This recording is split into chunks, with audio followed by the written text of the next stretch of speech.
पुरुषों में और स्त्रियों में बड़ा अंतर है। तुम लोगों का हृदय शीशे की तरह कठोर होता है और हमारा हृदय नरम। वह विरह की आंच नहीं सह सकता। शीशा ठेस लगते ही टूट जाता है। नरम वस्तुओं में लचक होती है। चलो, बातें ना बनाओ। दिन भर तुम्हारी राह देखूं, रात भर घड़ी की सुइयां, तब कहीं आपके दर्शन होते हैं। मैं तो सदैव तुम्हें अपने हृदय मंदिर में छिपाए रखता हूं। ठीक बतलाओ, कल कब आओगे? 11 बजे। परंतु पिछला दरवाजा खुला रखना। उसे मेरे नयन समझो। अच्छा, तो अब विदा। पंडित कैलाशनाथ लखनऊ के प्रतिष्ठित बैरिस्टरों में से एक थे। कई सभाओं के मंत्री, कई समितियों के सभापति, पत्रों में अच्छे अच्छे लेख लिखते, प्लेटफॉर्म पर सार गर्भित व्याख्यान देते। पहले पहले जब वह यूरोप से लौटे थे तो यह उत्साह अपनी पूरी उमंग पर था। परंतु ज्यों-ज्यों बैरिस्टरी चमकने लगी, इस उत्साह में कमी आने लगी। और यह ठीक भी था, क्योंकि अब बेकार न थे जो बेगार करते। हाँ, क्रिकेट का शौक अब ज्यों का त्यों बना था। वह कैसर क्लब के संस्थापक और क्रिकेट के प्रसिद्ध खिलाड़ी थे। यदि मिस्टर कैलाश को क्रिकेट की धुन थी, तो उनकी बहन कामिनी को टेनिस का शौक था। इन्हें नित नवीन आमोद प्रमोद की चाह रहती थी। शहर में कहीं नाटक हो, कोई थिएटर आए, कोई सर्कस, कोई बायोस्कोप हो, कामिनी उनमें न सम्मिलित हो, यह असंभव बात थी। मनोविनोद की कोई सामग्री उसके लिए उतनी ही आवश्यक थी जितनी वायु और प्रकाश। मिस्टर कैलाश पश्चिमी सभ्यता के प्रवाह में बहने वाले और अपने सहयोगियों की भांति हिंदू जाति, हिंदू सभ्यता, हिंदी भाषा और हिंदुस्तान के कट्टर विरोधी थे। हिंदू सभ्यता उन्हें दोषपूर्ण दिखाई देती थी। अपने इन विचारों को वे अपने ही तक परिमित न रखते थे, बल्कि बड़ी ही ओजस्विनी भाषा में इन विषयों पर लिखते और बोलते थे। हिंदू सभ्यता के विवेकी भक्त उनके इन विवेक शून्य विचारों पर हंसते थे। परंतु उपहास और विरोध तो सुधारक के पुरस्कार हैं। मिस्टर कैलाश उनकी कुछ परवाह न करते थे। वे कोरे वाक्य वीर ही न थे, कर्मवीर भी पूरे थे। कामिनी की स्वतंत्रता उनके विचारों का प्रत्यक्ष स्वरूप थी। सौभाग्यवश कामिनी के पति गोपाल नारायण भी इन्हीं विचारों में रंगे हुए थे। वे साल भर से अमेरिका में विद्या अध्ययन कर रहे थे।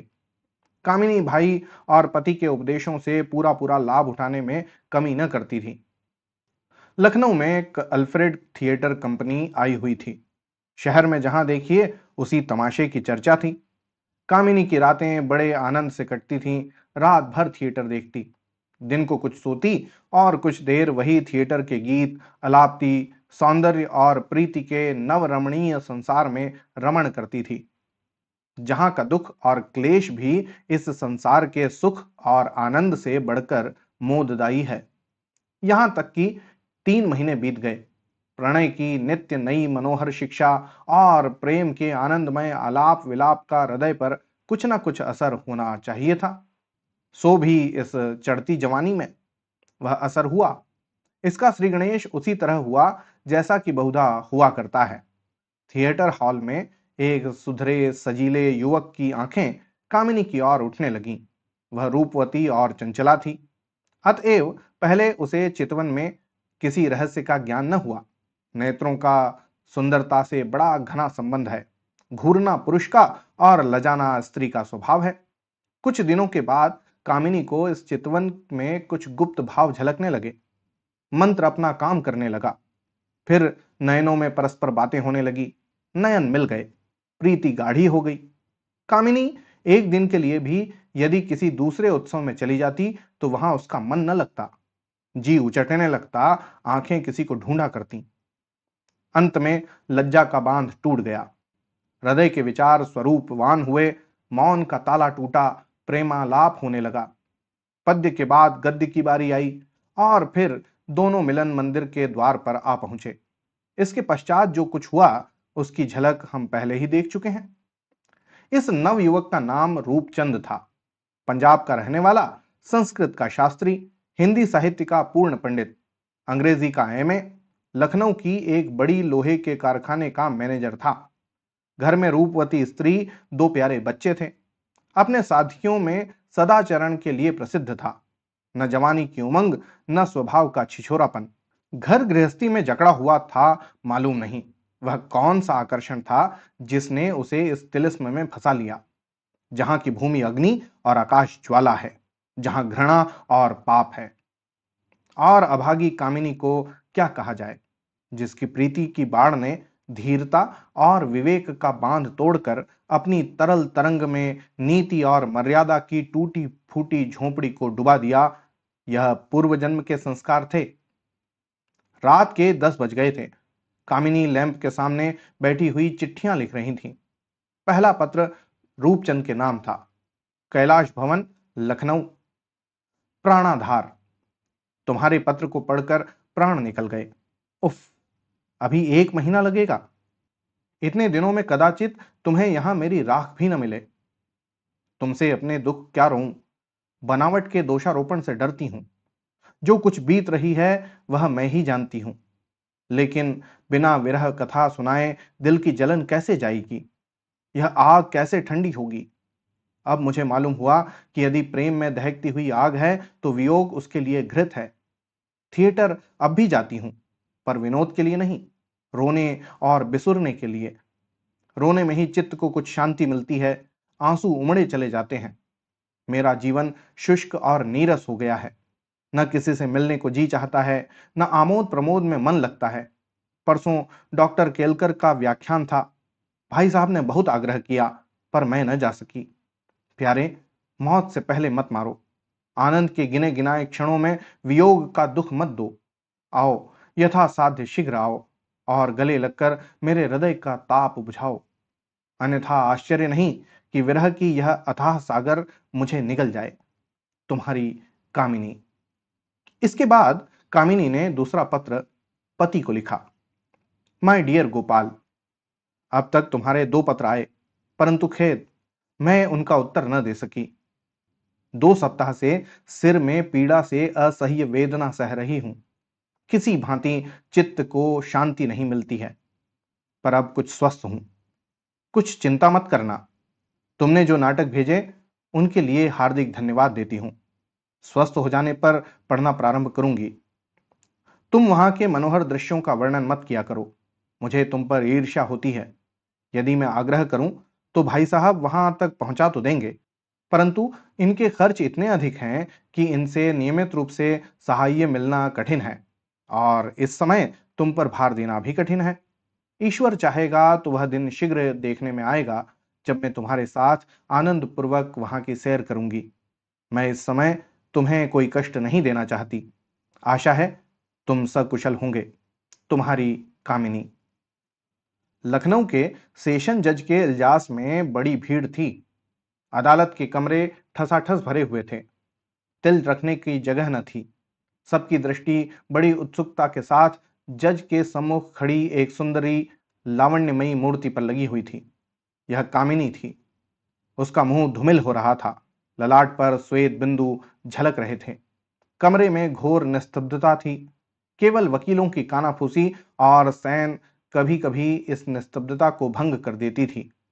अदालत का हाता आदमियों से इस तरह भर गया था कि जान पड़ता था मानो सारा शहर सिमट कर यहां आ गया है। था भी ऐसा ही। शहर की प्रायः दुकानें बंद थीं, और जो एकाध खुली भी थीं उन पर लड़के बैठे ताश खेल रहे थे, क्योंकि कोई ग्राहक न था। शहर से कचहरी तक आदमियों का तांता लगा हुआ था। कामिनी को निमिष मात्र देखने के लिए, उसके मुंह से एक बात सुनने के लिए इस समय प्रत्येक आदमी अपना सर्वस्व निछावर करने पर तैयार था। वे लोग जो कभी पंडित दाता दयाल शर्मा जैसा प्रभावशाली वक्ता की वक्तृता सुनने के लिए घर से बाहर नहीं निकले, वे जिन्होंने नवजवान मनचले बेटों को अल्फ्रेड थिएटर में जाने की आज्ञा नहीं दी, वे एकांत प्रिय जिन्हें वायसराय के शुभागमन तक की खबर न हुई थी, वे शांति के उपासक जो मुहर्रम की चहल पहल देखने को अपनी कुटिया से बाहर न निकले थे, वे सभी आज गिरते पड़ते, उठते बैठते कचहरी की ओर दौड़े जा रहे थे। बेचारी स्त्रियां अपने भाग्य को कोसती हुई अपनी अपनी अटारियों पर चढ़कर विवशतापूर्ण उत्सुक दृष्टि से उस तरफ ताक रही थीं, जिधर उनके विचार से कचहरी थी। पर उनकी गरीब आंखें निर्दयी अट्टालिकाओं की दीवार से टकराकर लौट आती थीं। यह सब कुछ इसलिए हो रहा था कि आज अदालत में एक बड़ा मनोहर अद्भुत अभिनय होने वाला था, जिस पर अल्फ्रेड थिएटर के हजारों अभिनय बलिदान थे। आज एक गुप्त रहस्य खुलने वाला था, जो अंधेरे में राई है पर प्रकाश में पर्वताकार हो जाता है। इस घटना के संबंध में लोग टीका टिप्पणी कर रहे थे। कोई कहता यह असंभव है कि रूपचंद जैसे शिक्षित व्यक्ति ऐसा दूषित कर्म करें। पुलिस का यह बयान है तो हुआ करे। गवाह पुलिस के बयान का समर्थन करते हैं तो किया करें। यह पुलिस का अत्याचार है, अन्याय है। कोई कहता था भाई सत्य तो यह है कि रूप लावण्य, यह खंजन गंजन नयन और यह हृदय हारिणी सुंदर सलोनी छवि जो कुछ न करे वह थोड़ा है। श्रोता इन बातों को बड़े चाव से इस तरह आश्चर्यान्वित हो मुंह बनाकर सुनते थे, मानो देववाणी हो रही है। सबकी जीभ पर यही चर्चा थी। खूब नमक मिर्च लपेटा जाता था, परंतु इसमें सहानुभूति या संवेदना के लिए जरा भी स्थान न था। पंडित कैलाशनाथ का बयान खत्म हो गया और कामिनी इजलास पर पधारी। इसका बयान बहुत संक्षिप्त था। मैं अपने कमरे में रात को सो रही थी। करीब 1 बजे के करीब चोर चोर का हल्ला सुनकर मैं चौंक पड़ी और अपनी चारपाई के पास 4 आदमियों को हाथापाई करते देखा। मेरे भाई साहब अपने 2 चौकीदारों के साथ अभियुक्त को पकड़ते थे और वह जान छुड़ाकर भागना चाहता था। मैं शीघ्रता से उठकर बरामदे में निकल आई। इसके बाद मैंने चौकीदारों को अपराधी के साथ पुलिस स्टेशन की ओर आते देखा। रूपचंद ने कामिनी का बयान और एक ठंडी सांस ली। नेत्रों के आगे से पर्दा हट गया। कामिनी, तू ऐसी कृतघ्न, ऐसी अन्यायी, ऐसी पिशाचिनी, ऐसी दुरात्मा है। क्या तेरी वह प्रीति, वह विरह वेदना, वह प्रेमोद्गार सब धोखे की टट्टी थी? तूने कितनी बार कहा है कि दृढ़ता प्रेम मंदिर की पहली सीढ़ी है। तूने कितनी बार नयनों में आंसू भरकर इसी गोद में मुंह छुपाकर मुझसे कहा है कि मैं तुम्हारी हो गई, मेरी लाज अब तुम्हारे हाथ में है।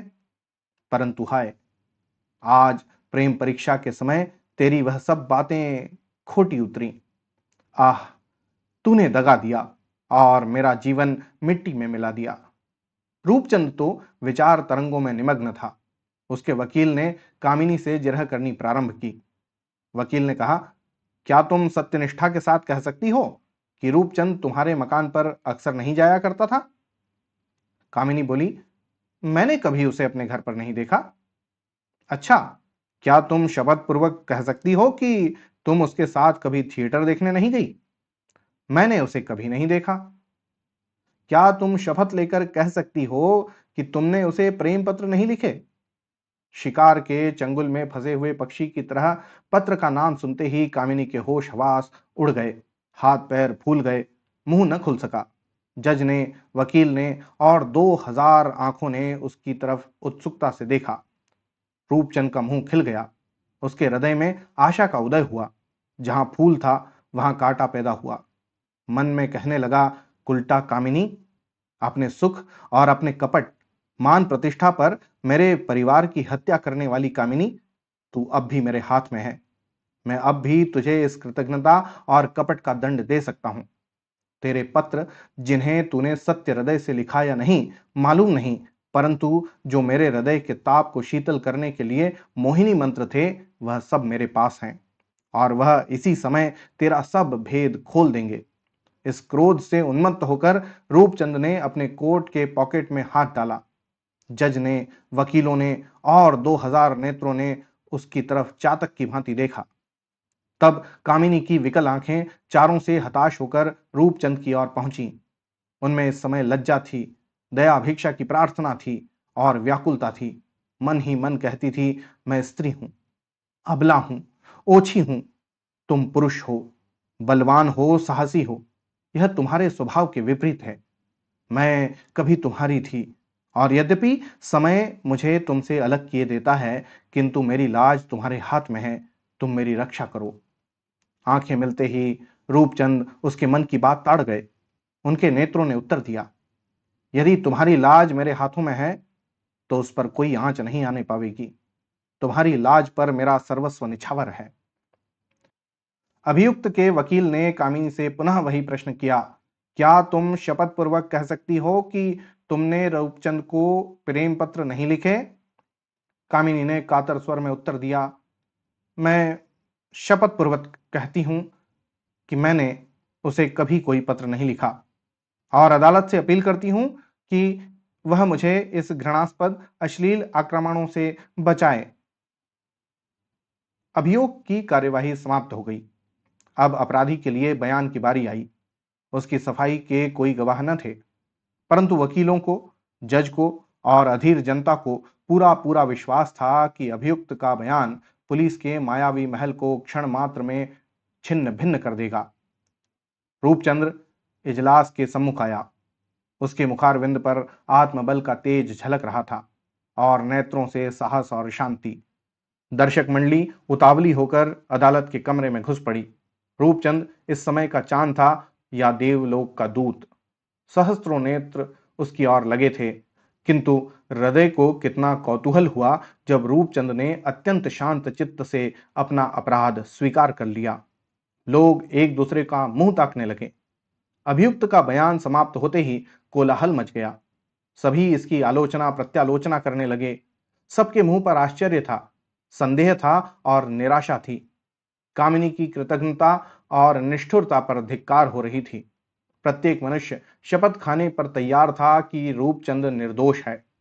प्रेम ने उसके मुंह पर ताला लगा दिया है। पर कुछ ऐसे भी दूसरे के दुख में प्रसन्न होने वाले स्वभाव के लोग थे जो उसके इस साहस पर हंसते और मजाक उड़ाते थे। 2 घंटे बीत गए। अदालत में पुनः एक बार शांति का राज्य हुआ। जज साहब फैसला सुनाने के लिए खड़े हुए। फैसला बहुत संक्षिप्त था। अभियुक्त जवान है, शिक्षित है और सभ्य है, अतएव आंखों का अंधा। इसे शिक्षाप्रद दंड देना आवश्यक है। अपराध स्वीकार करने से उसका दंड कम नहीं होता। अतः मैं इसे 5 वर्ष के सपरिश्रम कारावास की सजा देता हूं। 2000 मनुष्यों ने हृदय थाम कर फैसला सुना। मालूम होता था कि कलेजे में भाले चुभ गए हैं। सभी का मुंह निराशाजनक क्रोध से रक्तवर्ण हो रहा है। यह अन्याय है, कठोरता है और बेरहमी है, परंतु रूपचंद के मुंह पर शांति विराज रही है। तो ये थी आज की कहानी। होती है अगली कहानी में मुलाकात। तब तक के लिए धन्यवाद और जय हिंद।